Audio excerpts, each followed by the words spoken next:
Hi, I'm Steve Berg, CEO of AISH. Welcome to the Good with Money podcast, where we invite exceptionally successful people to share their ideas about the two things that we at AISH are most passionate about. How can human beings reach their highest potential, and how can we work together to make the world a better, happier, more peaceful place?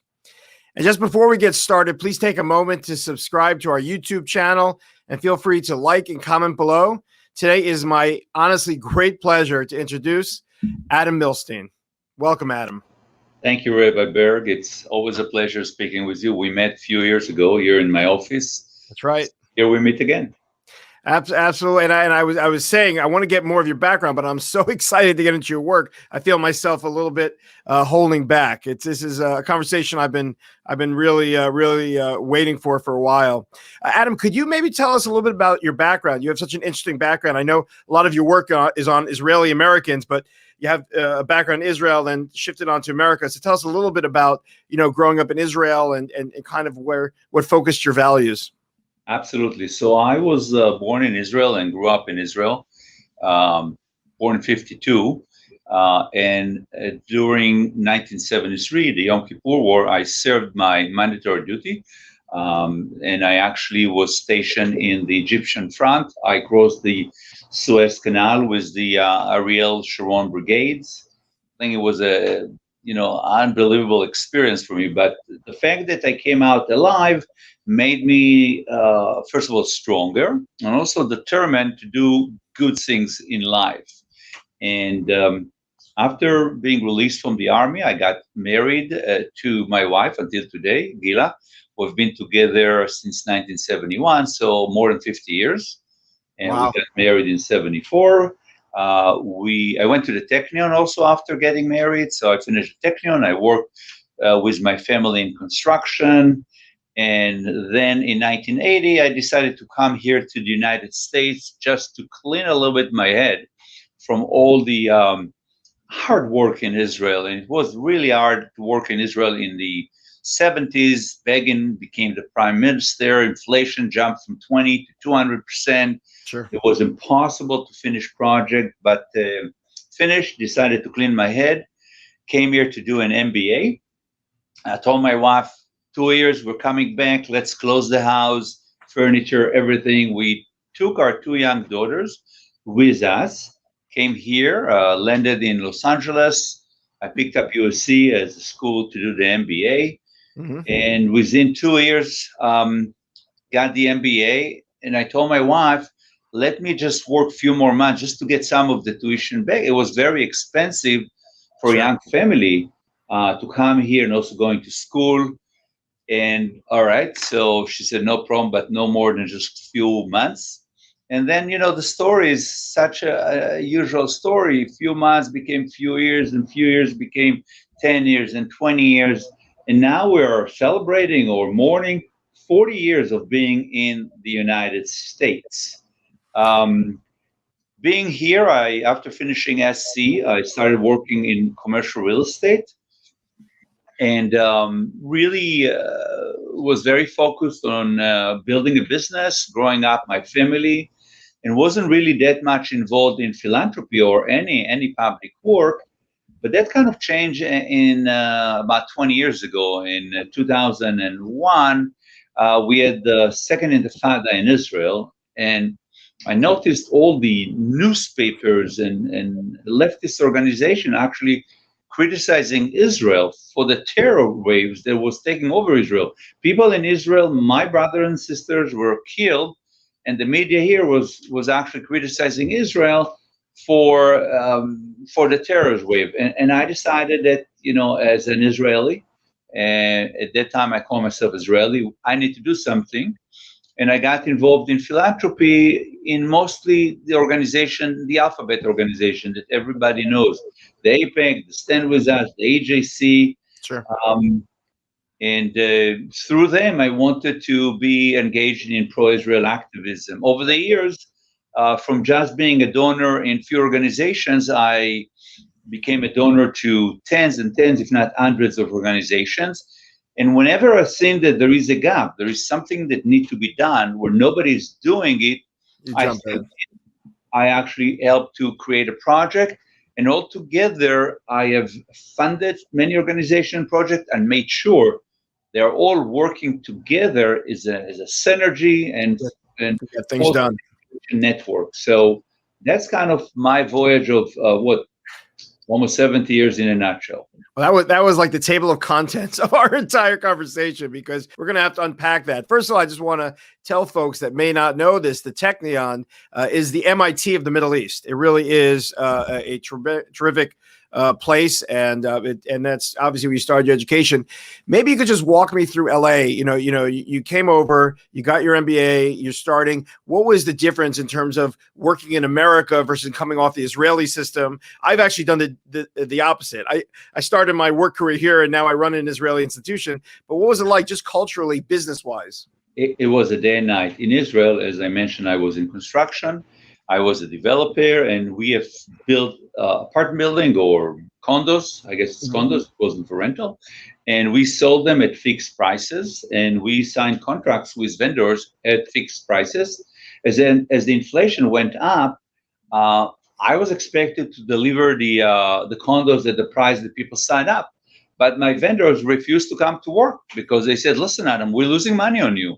And Wow. this is the typical thing in Israel. Everybody is smarter than you. Everybody is pushing the envelope. And I needed to, after finish all the project and coming with tooth and a leg and all that, I came here.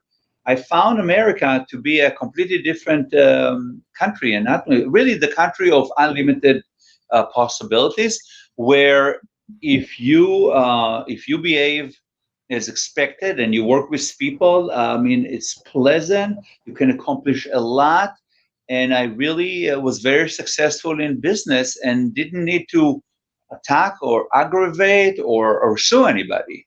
It was pleasure. Do you attribute that to more the Middle Eastern kind of shook culture in terms of, people shake hands, stuff like that? Versus the America is much more structured. You're right. I mean, everyone always finds that in Israel. They have a joke. They say when you shake hands on a deal, that's when you start negotiating. Is that? I mean, what do you think that mentality comes from? It is very difficult to live and do business in a country where everybody is Jewish, because everybody's smarter than you. Everybody knows better than you. Everybody's looking to how they can take advantage of the situation. Here in America, people are happy with what they have. They thank God. I think we're coming with good DNA, and we are good in business, and we're working hard, and it's really unlimited opportunities. But in Israel, people work very hard. Some of them are successful, but the majority is not. And I think here in America, we as Israeli American, if we work hard, we can really achieve a lot. Do you've obviously been very, very successful, and I assume you consider yourself successful. What do you attribute that success to? I mean, different people I've had on the show have different skill sets, talents. What do you think, if I ask you, Adam, what's your skill set? You've had some success in business. But clearly, you need to have a skill set. You need to be educated. You need to have a good sense of business. You need to have street smartness. But many people actually own those qualities. And to be successful beyond just whatever you're born with or whatever you learn in school, you need to look at business and partnership as, how can I contribute to this partnership with my wife, with my business? How can I contribute to make it better? Not what is it that I'm making today, and why is my partner making so much more when I work so much more than him? So this is really the killer of any kind of relationship. So whatever you learn in your life with your wife, same thing you have to apply to business. You need to look at, what can I do today to make this partnership better? And when you're not greedy, and when you think on the overall picture, I think this is the secret of success.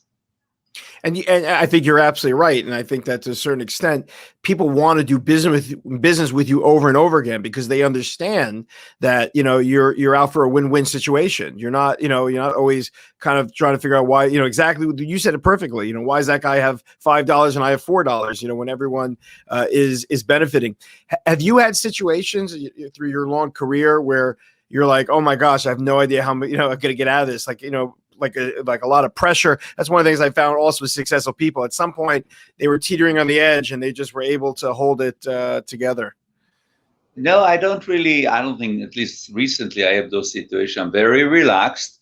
I think before going into a deal or into a project or anything that I do, I think about it, and I can think like a Talmudic boy. I can think few steps ahead, and to think about what complications can be evolving here. And I try to prevent situations that can evolve into conflict. And if there is a conflict, I diffuse it as soon as possible. You see, when your motivation is not to make money, but to benefit the community or benefit more people, it's easy to get out. But when you're greedy and it's all about you, this is really a cause for failure. So in terms of real estate, you're kind of thinking about the community. I mean, really, people in real estate, that's amazing. I've never heard actually someone put it that way. But in real estate, you're thinking about building a community. You're thinking about people coming and experiencing and growing from that. That's amazing. That's an amazing attitude.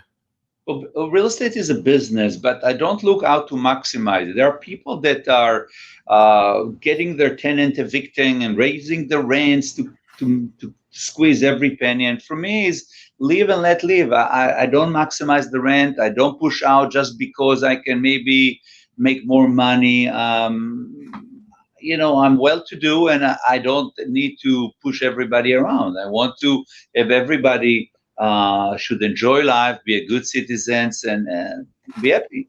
Terrific. So I'm going to take you back 20 years ago. Okay. So as you said before in the introduction so beautifully, you were working, you were busy, you were growing your business, doing all the things. And then all of a sudden, there are issues in Israel, and you realize the press is totally biased and is not really portraying things the way they should. Walk me through 20 years ago. So you try and get involved in the organizations. What did you find? Were they, because you obviously morphed into a much more active philanthropist. I'm curious what you found when you first tried to engage. Well, it takes time to learn the different organization and to see what they're doing good, what they're doing bad, how truthful they are. So I started basically investing and engaging in major organizations that were focused on pro-Israel, such as APEC, the U.S.-Israel Alliance, Stand With Us, pro-Israel Advocacy, AJC, who sees itself as the APEC of the world. And I found myself in many of the organizations as the only Israeli, by the way. Interesting. And I learned because Israelis have been mostly involved in local organization. APEC is an exception, but they were not really getting engaged. I think still the case today with why do you think that's the mentality? Where do you think that comes from? It comes from the mentality that they're not completely Americans. They think about themselves as Israelis, as temporarily here. They don't understand the value of charity and philanthropy.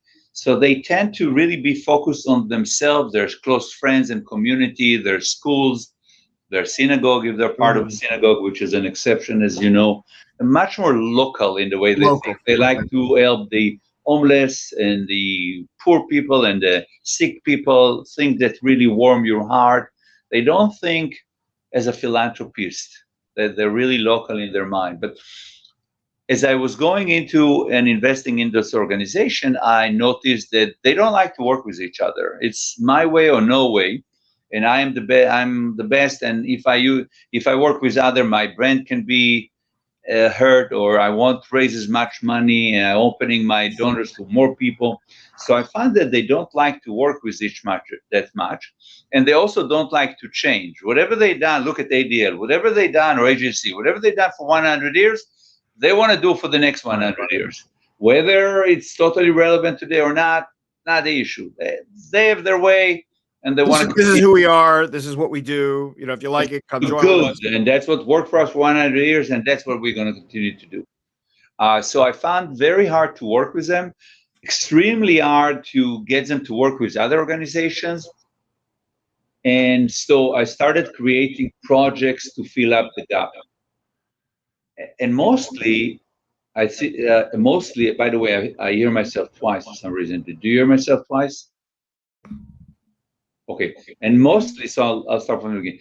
And mostly, I wanted to do things that nobody else was doing. I felt that as a Jewish community, we're excellent in writing books and doing movies and education and teaching debate skill and advocating for Israel and doing delegations. We're doing excellent in what I call passive activities.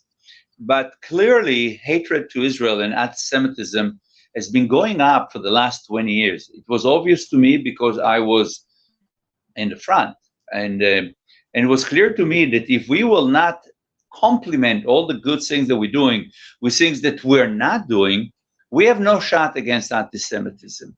I looked at the state of Israel as an example, and Israel has a great army and great people, but they have great intelligence, and the intelligence allows them to take the war to the turf of the enemy. When we attack in 40 years ago, the atomic reactor in Iraq, we went to Iraq, we went to Syria, we went to Iran, we went to Africa. We don't stay in Tel Aviv and waiting for them to attack us. We need to understand where the enemy is, what they're planning, and go and attack them on their turf.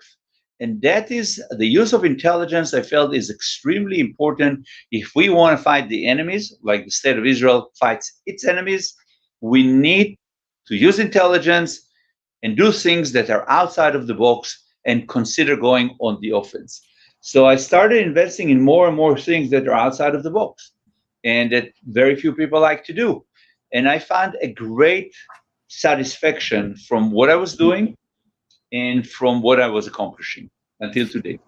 That's that whole intelligence piece is pretty amazing there in terms of that kind of perspective, and clearly, the anti-Semitism that we've seen in the last 5 years, 10 years, 15 years, and it's interesting, I think, because you have this Israeli American perspective. I think in Israel, people have always understood that there are people giving us a hard time, and we got to have the IDF and all these pieces. And I think Americans just now are starting to learn what anti-Semitism looks like.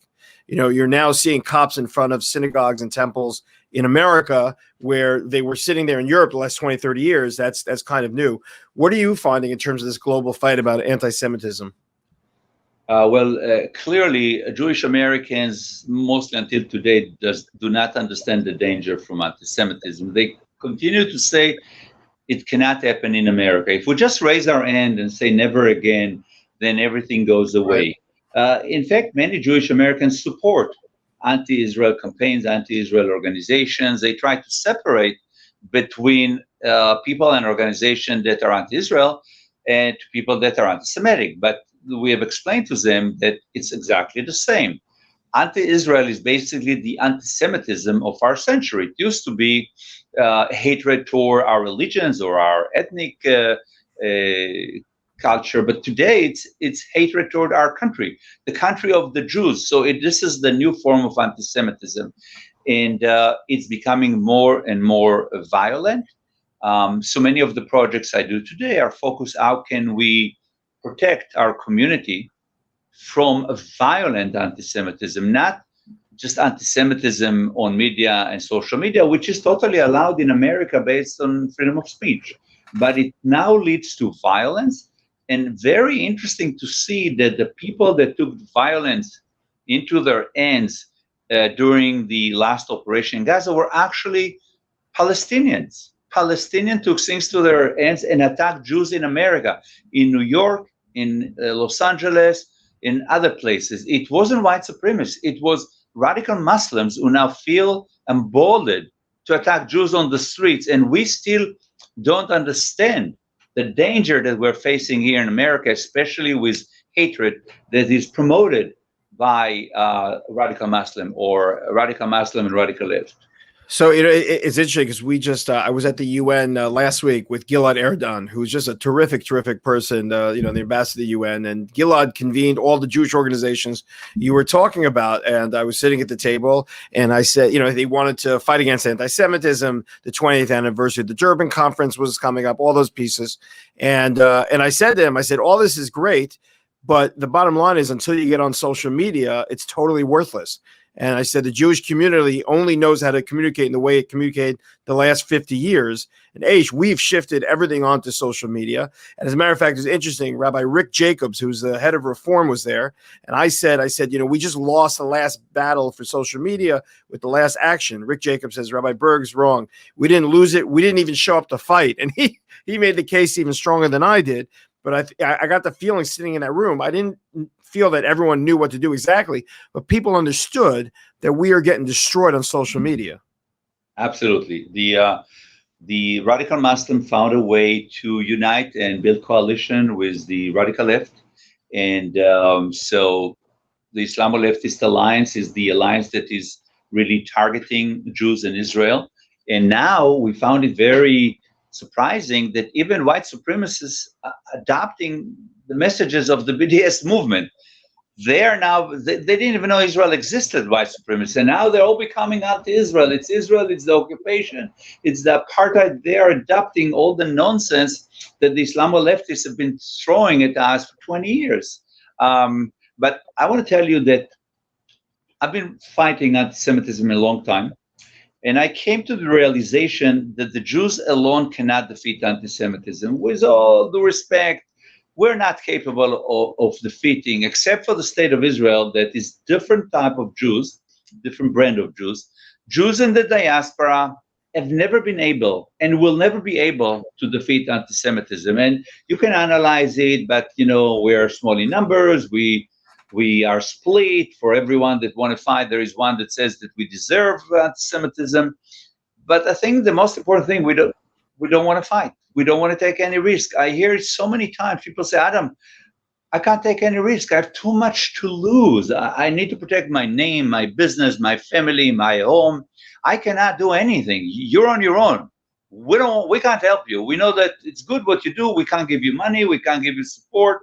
That's what I get from Jews. So knowing that, I said, okay, if Jews cannot defeat anti-Semitism, how can we defeat anti-Semitism? The answer is very simple. It's the first time in thousands of years that suddenly our problem is Western civilization problem. If you look at who are the enemies of the Jews, and you look at white supremacists, you look at radical Muslims, you look at radical left, you look at black supremacists such as Louis Farrakhan, they all hate us and they all share the hate to the Jews. But if you look at them, they're all enemies of America, enemies of American principle, American value. They want to change America to something that is not America anymore. So if we can, in 1 second, think outside of ourselves, don't think about those haters as anti-Semites, think about them as anti-American and convince America that they are anti-American, then we got somebody to work with, somebody who is willing to fight. They're willing to fight for America. And we are not willing to fight for the Jewish people, but they are. So I wrote an article about 1 year ago, and I said, to define anti-Semitism as a Jewish problem is a lose-lose proposition, because we lost before even starting the campaign. What we need to do is define it as an American problem, convince the American that those are their enemies, and really motivate them to fight for America. By fighting for America, we will fight for the free world. We will fight to save minorities and to protect the state of Israel. So my focus have shifted from being, a leader in the Jewish community, trying to recruit people to fight anti-Semitism, to now working with Americans who care about America and want to fight for America. Look, I've often said that the far right and the far left, all of the extremes, the only thing they have in common is the Jews for some crazy reason. And I think you're right. I mean, it's really outrageous that when people talk about racism and all these issues, they don't throw anti-Semitism in there. We're kind of kept to the side. So I think that's amazing. Let me ask you, just shift conversation a moment, just to have at this point, I want to drill down and understand. How do you hold, you're extremely charitable, you're a philanthropist, there are many organizations you support. How do you hold them accountable? Like, how do you, we talked a little bit, and I'm aware of the problem. I've been in the Jewish nonprofit world for 30 years. I totally understand what you're saying about, them just kind of like, sitting and saying, this is what we do. And we can't really shift because 100 years we've been doing it this way. How do you, when you give a gift, because you're an active philanthropist, how do you make sure that the things you want that organization to accomplish get done?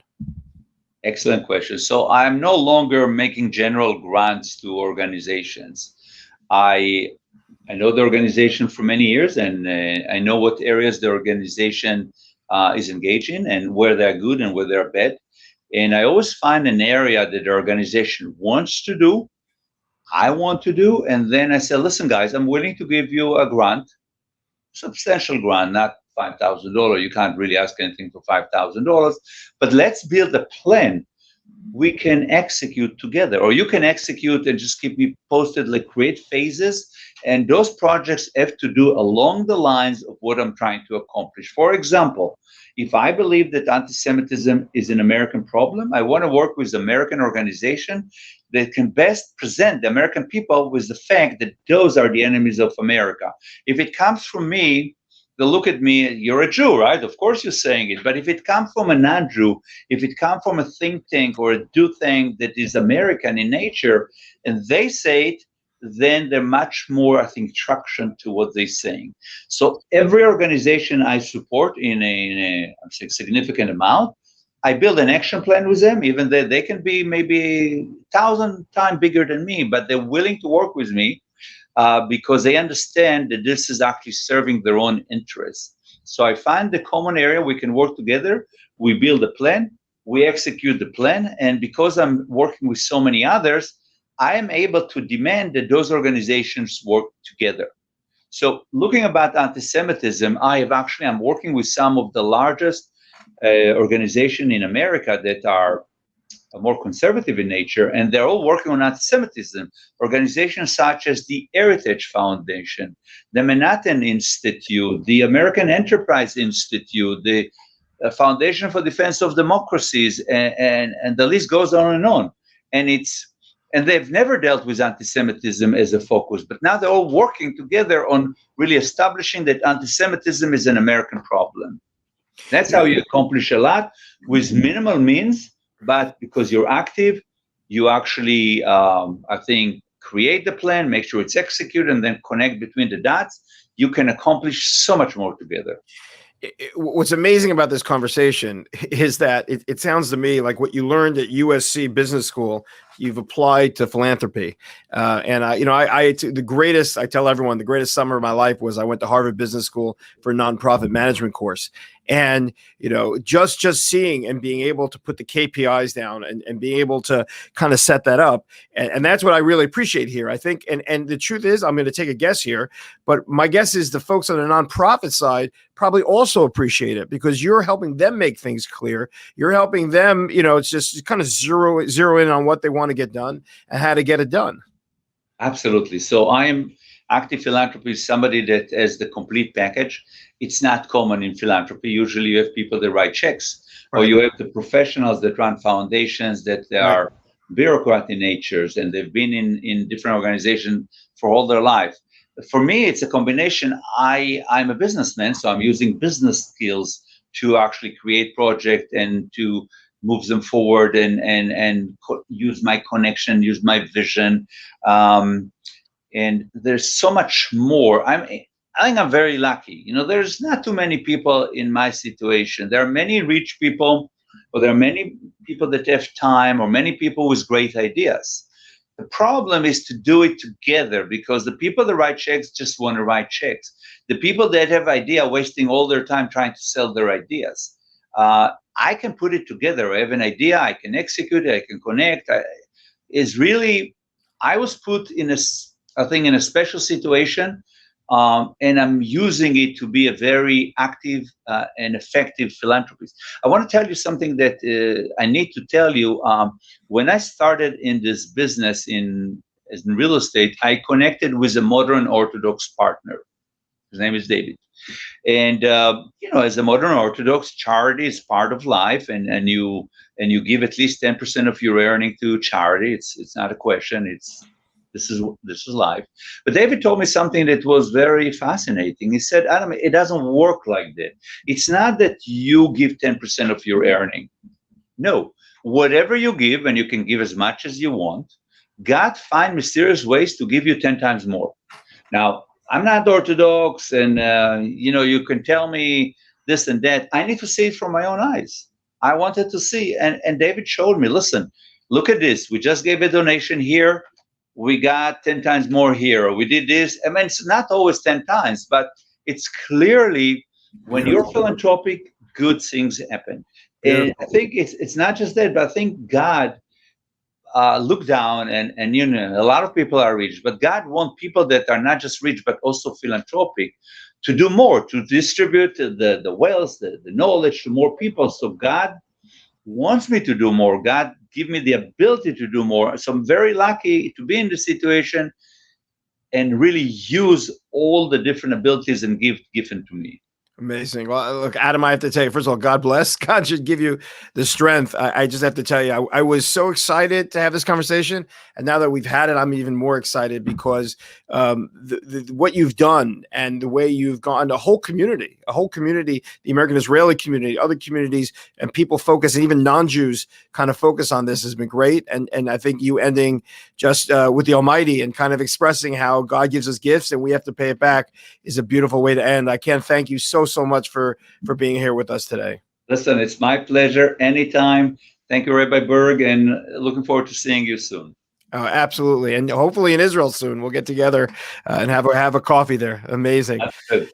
Thank you for joining Good with Money. We hope you enjoyed this chat and you agree that the very best thing about success is the opportunity it provides to lift the world up along with you. See you next time.